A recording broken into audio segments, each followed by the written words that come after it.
가슴이 떨려와 자꾸 미안 네 앞에만 서면 난 너만 보면 이게 아닌데 내 맘은 그게 이런 게 아닌데।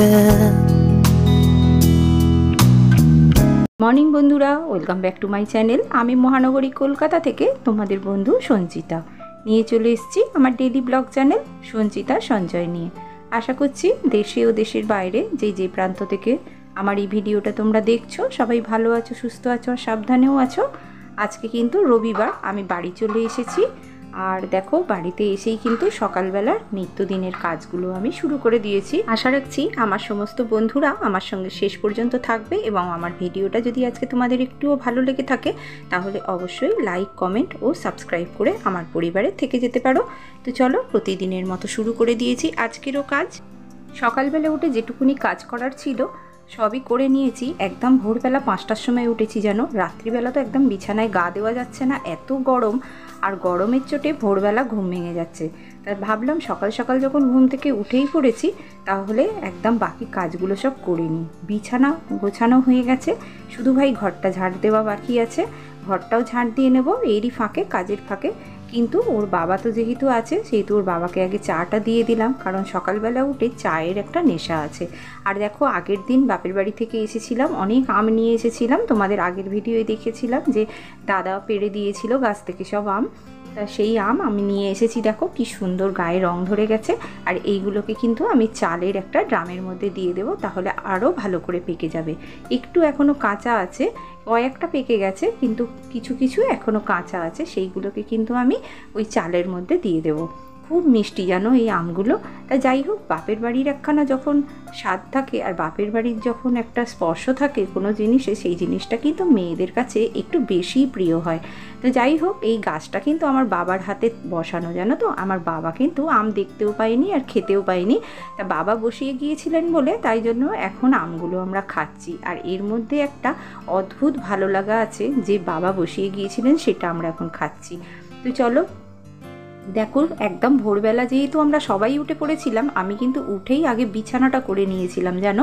এইবারে কি করব বলো তো, একটা টাইমে আমি ঘরটা খালি মুছে নেব। ঝাঁটও দেওয়া হয়ে গেছে আর সব পরিষ্কার করে গুছিয়েও নিয়েছি। ঘরে জানো তো একদম থাকাই যাচ্ছে না, এত ঘরটা গরম হয়ে আছে যে কি বলবো। 7টা বাজতে না বাজতেই ঘরের কিন্তু অবস্থা খারাপ হয়ে যাচ্ছে, ঘরে থাকা যাচ্ছে না। আর একটু তো হাওয়াও দিচ্ছে না, আর এত প্রচণ্ড গরম পড়েছে যে খালি বারবার ওই লেবুর জল করে খেতে হচ্ছে। আর এত ঘাম বেরিয়ে যাচ্ছে, শরীরটাও কিন্তু দুর্বল লাগছে। তা আমি ভাবলাম যে তাহলে যখন খাওয়া হয়ে গেছে চাটা, তাহলে ঘরটা আমি একদম মুছে ঘরের কাজটা একদম গুছিয়ে করেই দিই। আর কি বলো তো, একটুখানি বেলা হলেই না ঘরটা একটু আলো বাতাস খেয়ে নিলেই সঙ্গে সঙ্গে কি করছি যেন, ঘরের জানলাটাকে বন্ধ করে দিচ্ছি। কারণ জানলা দিয়ে এত গরম ঢুকছে যে ঘরের জানলাটা যদি বন্ধ করে রেখে দেওয়া যায় তাহলে কিন্তু ঘরটা অতটা গরম হয় না।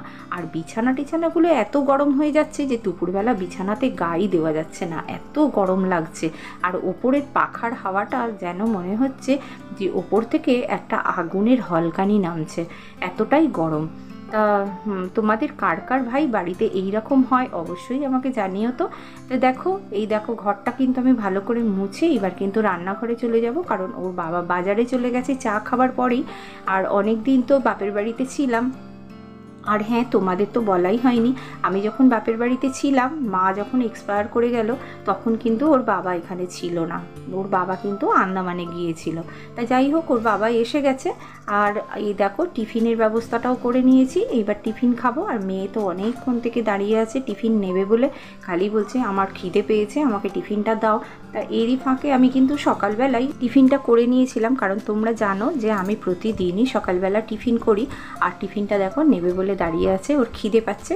তাই এর ফাঁকে আমিও কিন্তু টিফিনটা খেয়ে নিলাম আর ওর বাবার টিফিনটা রেখে দিয়েছি। আর এই যে আলু ভেজেছিলাম তার যে মানে তেলটা বেঁচেছিল, সেই তেলেই কিন্তু আমি একটুখানি সবজি ভেজে ভালো করে ঝোল করে রেখে দিয়েছি। ওর বাবা বাজারে গেছে, বাজার থেকে আসুক, বাজার থেকে এলে আমি মাছ আনবে, মাছটাকে ভেজে এতে সাঁতলে দেবো, তাহলে আমার অনেকটা কাজ এগিয়ে রইল। আর যেহেতু এখন অনেকটাই সকালবেলা, আর ভাতটা তো তাড়াতাড়ি করে করেই নিচ্ছি, আর যত তাড়াতাড়ি করে এই রান্নাঘর থেকে বেরিয়ে যেতে পারবো ততটাই ভালো। তা দেখো এরই মধ্যে ওর বাবা কিন্তু বাজার নিয়ে চলে এসেছে, আর অনেক কিছু বাজার করেছে। যেহেতু বাড়িতে অনেক দিন ছিল না আর আমরাও ছিলাম না, প্রায় সব শেষের দিকেই, সবজি টবজি কিন্তু একদমই শেষের দিকে, জানো তো, কিচ্ছু কিন্তু আমার মানে সবজি ফ্রিজে নেই।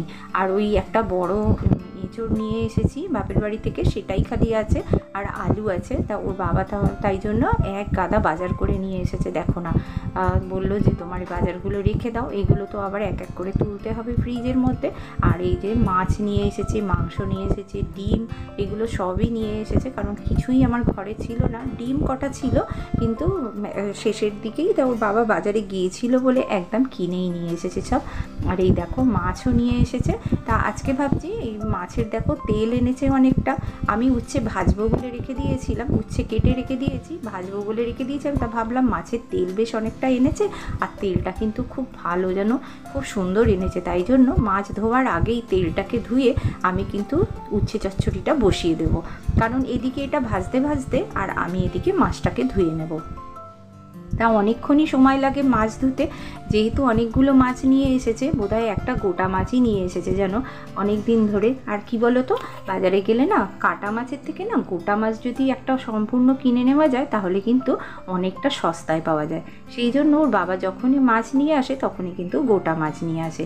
আর এই দিকে দেখো আমি মাছ ধুতে ধুতে আমার তেল পোটাটাও ভাজা হয়ে গেছে, আর এই আলু আর উচ্ছে দিয়ে কিন্তু আমি একটা চচ্চড়ি করে নেব। আমার কিন্তু এই মাছের তেল পোটা দিয়ে যে কোনো চচ্চড়ি আমার খেতে ভালো লাগে, শাকে দিলেও ভালো লাগে, উচ্ছেতেও ভালো লাগে, পুঁই শাকেও ভালো লাগে, সব কিছুতেই কিন্তু ভালো লাগে যেন খেতে। আর এই যে মুড়োটা দেখছো, এই মুড়োটা কিন্তু ধুয়ে তুলে রেখে দেবো, মুড়োটা কিন্তু আমি দেবো না, কারণ মুড়োটার জন্য ওর বাবা একটা নোটে শাক নিয়ে এসেছে, সেইটা পরের দিন করব। মুড়ো দিয়ে নোটে শাক করলে কিন্তু সেটাও খেতে ভালো লাগে। আর যেহেতু এখন প্রচণ্ড গরম পড়েছে, তাই জন্য ওর বাবার চিংড়ি মাছটা নিয়ে আসছে না, যেন গরমের সময় না চিংড়ি মাছ খেলে একটু শরীর খারাপ হয়। আর এই দেখো মাংসও নিয়ে এসেছে তার সঙ্গে।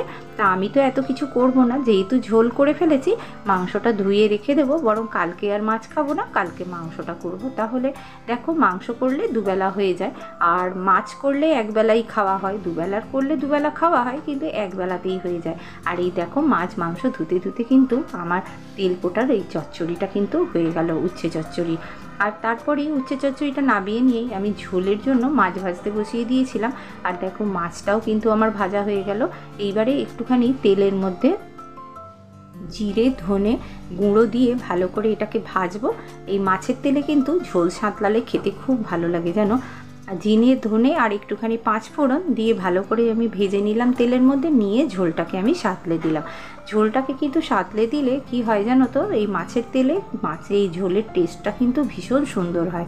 আর এই আজকে মাছের ঝোল আর উচ্ছে চচ্চড়ি দিয়েই কিন্তু আমাদের ভাতটা আজকে আমি মানে খেয়ে নেব। দুপুরের রান্নাটা হয়ে গেল। চলো ঝোলটা যতক্ষণে সাঁতলে দিয়েছি ততক্ষণ ওটা ফুটুক, আর আমি কিন্তু সবজিগুলোকে এক এক করে ঢেলে নিই।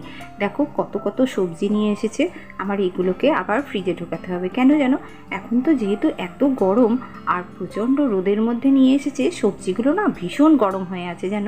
এই গরমে যদি আমি সবজিগুলোকে ফ্রিজের মধ্যে তুলি তাহলে কিন্তু সবজিগুলো সব পচে যাবে। তাই জন্য আমি কি করলাম জানো, এগুলোকে একটা একটা করে সব ঝুড়িতে মেলে রেখে দিচ্ছি, একটু ঠান্ডা হোক, তারপরে বিকালের দিকে কিন্তু আমি এগুলো সব ফ্রিজে ঢুকিয়ে দেবো এক এক করে। আর এই যে দেখছো শাকটা এনেছে, শাকটা একটু পরেই কিন্তু আমি একটা প্লাস্টিকে করে ওই ফ্রিজের মধ্যে ঢুকিয়ে দেবো, নাহলে শাকটা নেতিয়ে নষ্ট হয়ে যাবে। আর দেখো কত ডাঁটা এনেছে, পটল, আলু, কত কিছু এনেছে একসঙ্গে, এত সবজি কত খাবো বলো, সকাল বিকেল যতই খাই। এক গাদা করে সবজি নিয়ে এসছে, আর আমি যখনই বলবো যে এত সবজি একসঙ্গে কেন আনো, বললেই বলবে যে খেয়ে নাও না বেশি বেশি করে, এখন সবজি খেতে ভালো লাগে। তো যাই হোক, এই দেখো এক গাদা করে সবজি নিয়ে এসেছে, ফুলকপি নিয়ে এসেছে, ডাঁটা, পটল, আলু, উচ্ছে, মানে নিজে যেগুলো খেতে ভালোবাসে সেগুলো তো এনেইছে, তার সঙ্গে আমি যেটা ভালোবাসি সেটাও কিন্তু নিয়ে এসেছে। ফুলকপি নিয়ে এসেছে, ধনেপাতা, আর এখন ধনেপাতা কে খায় বলো, ধনেপাতাতে কি বিচ্ছিরি একটা গন্ধ হয়ে গেছে। যাই হোক তবু এনেছে। আর এই চিচিঙ্গে, বরবটি এক গাদা বাজার এনেছে, যেন পুরো বাজারটাকে তুলে নিয়ে এসেছে। দেখো এক গাদা বাজার। তো চলো, যে সমস্ত বন্ধুরা আমার সঙ্গে আছো তাদের ধন্যবাদ জানাচ্ছি আমার সঙ্গে শেষ পর্যন্ত থাকার জন্য। আর যেসব বন্ধুরা আমার কমেন্ট করেছো তারা হলে Paromita Roy, Tatan Sarkar, daily blog with family এ ড্রেস স্টোর। তো চলো বন্ধুরা, আজকের ভিডিওটা যদি তোমাদের ভালো লেগে থাকে তাহলে অবশ্যই একটা লাইক, কমেন্ট, শেয়ার ও সাবস্ক্রাইব করে আমার পাশে থেকো নতুন বন্ধুরা। তো তোমাদের অসংখ্য ধন্যবাদ। ভিডিওটা আজ এই পর্যন্তই রাখছি। দেখা হচ্ছে আরও একটা নতুন ভিডিও। ততক্ষণ সবাই ভালো থেকো। টাটা।